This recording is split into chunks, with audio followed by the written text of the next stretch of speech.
Hey everyone, thanks for tuning in and welcome to the Kaal Realty podcast. Invest smart, live luxuriously. This is your go-to space for smart real estate insights, luxury living tips, and global investment strategies.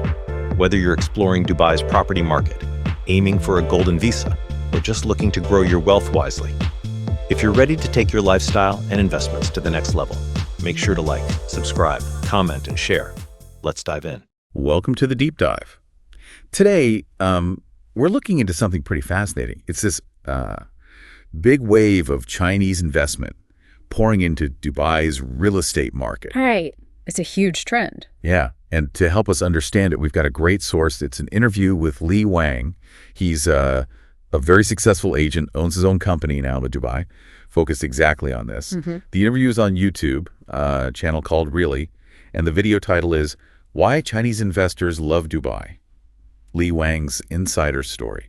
Worth checking out. And Lee's own background is, well, it's pretty interesting too. He didn't just, start at the top. He was a new agent. Right. And apparently he learned quite a bit watching YouTube videos, actually. That's where he first spotted the potential in the Chinese market and decided, okay, this is what I need to focus on. Smart move. And now he runs HHA Real Estate, which is really built around bringing Chinese buyers into Dubai property. Exactly. So our mission for you today is really to kind of get under the skin of this whole thing. Why is this happening? What are the trends? And, what might the future look like for Dubai real estate because of this? Okay. Right. So let's start maybe with Lee's early days. How did he even end up in Dubai and get into this market? Well, it's quite a story. He arrived August 21st, 2015.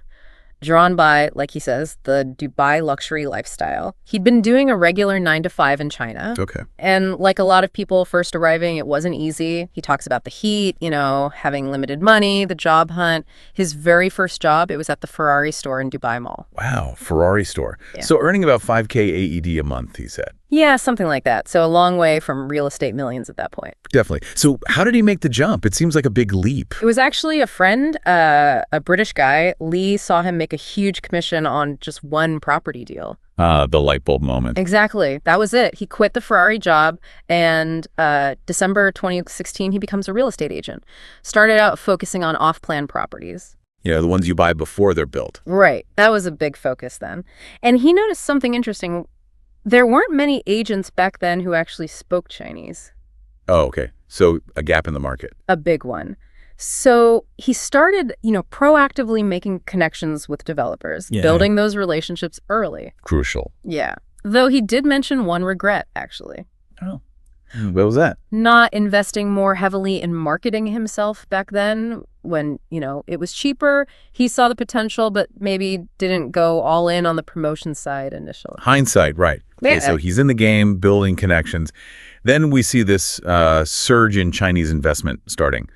What really kicked that off? Well, Lee points to a few key things converging. First, the vision of Dubai's leadership. He specifically mentions Sheikh Mohammed bin Rashid Al Maktoum. Creating that global appeal. Definitely. And then government actions really helped, like the Dubai Property Show, the DPS. They held one in Shanghai. Right. I remember hearing about those. The first big one was March 2017. These events were super important for just getting Dubai on the radar for Chinese investors, building trust. Makes sense. You got to show up where the buyers are. Absolutely. And then you layer on the financials, the return on investment, the rental income potential in Dubai. It was just, really attractive compared to other places. Higher yields than back home in China, for instance. Oh, significantly. Yeah. Lee talks about, maybe 5-7% ROI potential here, whereas in Shanghai or Beijing, you're looking at less than 2%. That's a massive difference. Huge. And taxes. That must have played a role, too. Big time. There was no VAT, for example, until June 2018. That lack of tax burden was a major plus.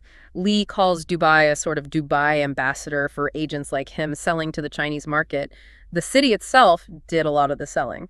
Interesting. And he also mentioned other countries like Canada and Australia becoming less appealing. Yeah, exactly. They started bringing in higher fees or taxes specifically for overseas buyers. So naturally, investors look elsewhere. And Dubai was right there, looking very attractive. So those early Chinese investors, the ones who got in before COVID, they generally did pretty well. Which creates good buzz, good word of mouth. For sure. It all started building momentum. So Lee sees this happening, feels the momentum, and decides, okay, time to start my own thing. Tell us about HHA Real Estate. Right. He launched it in September 2018.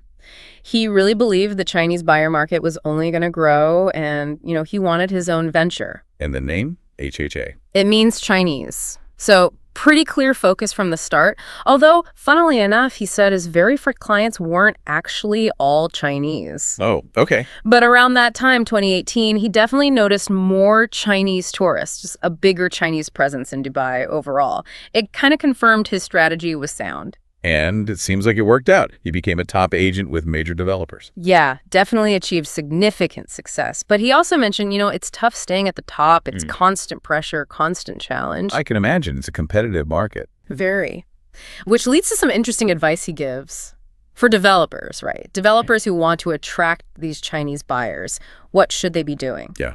What's the secret sauce, according to Lee? Well, it's not just about price or square footage, he says. Location is absolutely critical. He used Bulgari residences as an example. Prestigious location matters. Okay, brand and location prestige. What else? Having good people.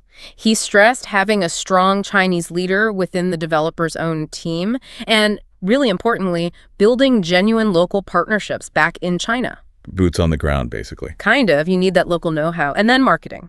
Huge investment needed there, especially social media that's massive in China, like TikTok Douyin, as it's known there, and WeChat channels. It's called it noodle marketing, right? Yeah. Which I guess just means really targeted, maybe fast-moving, engaging content tailored for those platforms. Sounds like it. Very specific approach needed. Definitely.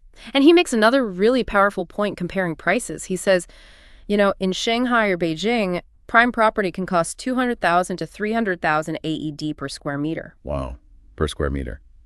That puts Dubai prices in perspective, even the luxury end. Exactly. Suddenly, Dubai looks like incredible value.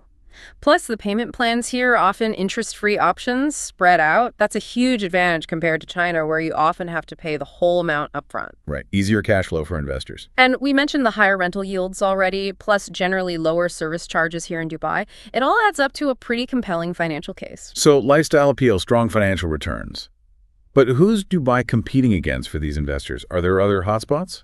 Lee points to Canada, Australia, the UK mainly. But he feels their draw for Chinese buyers is often more tied to education for their kids. Ah, okay. Different primary motivation. Yeah. For pure investment focus, Dubai's price point, especially in luxury, is often more competitive. And don't underestimate the community aspect. The growing Chinese community here. Yeah, he estimates it's around 350,000 residents now. Yeah. That creates, comfort, familiarity, networks. It makes it feel more like a home away from home. And that must be attracting the wealthier individuals, too. He mentioned something about private jets. Right. A quadrupling of private jet flights from China to Dubai in 2024. That's a pretty strong indicator of, serious wealth migration. Undeniably. And government schemes like the Golden Visa must help, too. Oh, massively. That's a huge draw. Investing 2 million AED or more in property, often with just a 20% down payment needed for the visa process to start. You get long-term residency, faster processing, you can sponsor your family. It's very attractive for high net worth individuals looking for stability and a great base. Mm-hmm. And the first Chinese school opening in Mirdif, that's another signal, isn't it? Catering to the community's needs. It is. Although we'll come back to schools later. He had more to say on that. Okay, so looking back but also forward, if Lee were starting HHA real estate today, knowing everything he knows now, what's the number one thing he'd do differently? He was very clear. Massive, immediate investment in social media, building his personal brand and the company brand online right from day one. Interesting. Even more focus on that digital presence. Seems so. He'd also stick with his focus on the big guys, the high net worth clients. He feels he understands them, being an investor himself, and, it's profitable for everyone involved. And he feels that relationship aspect is key, right? Something AI can't just replace. Exactly. That emotional connection, providing the full service, finding the property, managing it as a holiday home, maintenance, the whole package. He believes that's crucial for his Chinese clients and builds real loyalty. Takes time, though. No shortcuts to building those high-level relationships. No, it's all about time and referrals, he says. He also made an interesting point about nationalities. Often people prefer working with agents from their own background, Language, cultural understanding, it just makes things smoother. Makes sense. Now, COVID obviously disrupted things. How did he adapt his strategy then? With mainland China largely closed off for travel, he shifted focus more towards overseas Chinese markets. People already living in other countries. Okay. And now, Post-COVID, China's opened up again. Right. His company now has offices in Dubai and Guangzhou. He said after China lifted travel bans early 2023, things were maybe a bit slow initially, maybe some caution. Understandable. But then it really picked up. He even thinks Singapore putting up its property taxes for foreign buyers might have pushed more interest towards Dubai. Interesting ripple effect. Are there still challenges like getting money out of China? He acknowledged it can still be a hurdle, yeah. But he basically said there are ways, solutions exist, people find ways to make the investments happen. And his forecast for, say, 2025, still optimistic. Very. He used the word booming. He fully expects the Chinese market share in Dubai real estate to keep climbing. Okay. He thinks it'll move up from its current spot, which is around number 8 in total sales value. Okay, so strong continued growth predicted. Finally, though, did he mention anything that's maybe missing? Something the Chinese community needs more of in Dubai? Yeah, he did come back to the schools point. While he's generally really positive about Dubai, he specifically highlighted the need for more Chinese schools. Ah, right, to support the growing community. Exactly, to provide more educational choices that maybe align better with what Chinese families are looking for, perhaps beyond just the Western curriculum schools. Got it.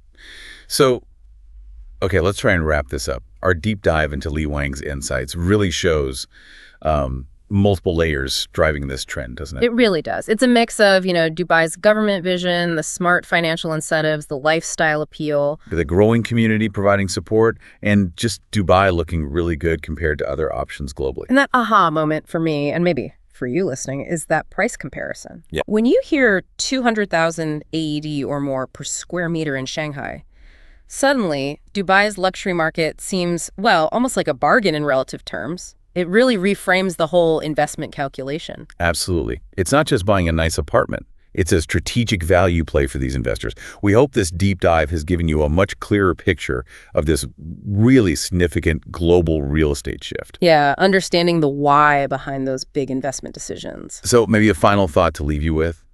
As China and Dubai become even more connected culturally and economically, what's next?